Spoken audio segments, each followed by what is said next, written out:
咳嗽係臨床上面好常見嘅症狀，有啲患者咧甚至會因為夜晚咳而嚴重影響睡眠嘅。長期嘅咳嗽咧，仲會損傷人體嘅肺氣啦，令到個人咧好似成日覺得唔夠氣啊，或者係氣喘。而咳嗽嘅患者咧，平時應該注意以下呢幾點，以防病情加重嘅。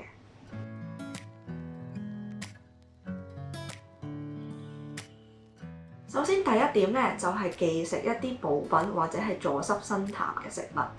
中醫理論入邊有一句説話咧，叫做脾為生痰之源，肺為儲痰之器。咁意思即係話咧，痰液嘅生成咧係同脾胃嘅運化功能有好密切嘅關係嘅。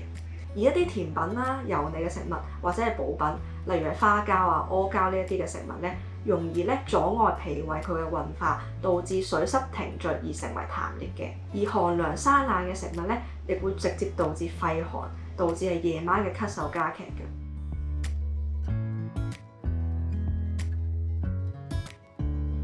第二點咧就係切忌自己亂食一啲化痰治咳嘅中成藥或者係食療，例如係雪梨啊、川貝枇杷膏呢一啲咁樣樣，因為咧呢啲嘅潤肺止咳方法咧，未必係人人嘅情況都適合嘅，咁反而咧有機會導致痰啦同埋濕氣增多，令到咳嗽咧係更加嚴重。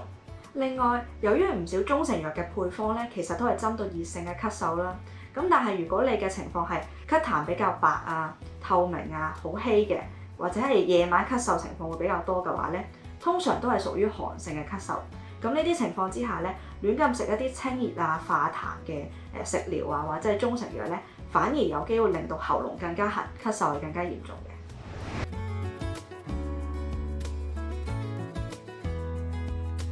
第三點咧，就係需要明白，咳嗽係需要個體化嘅治療嘅。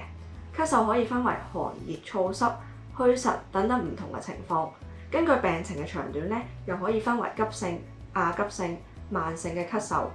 治療策略咧都係有所唔同嘅。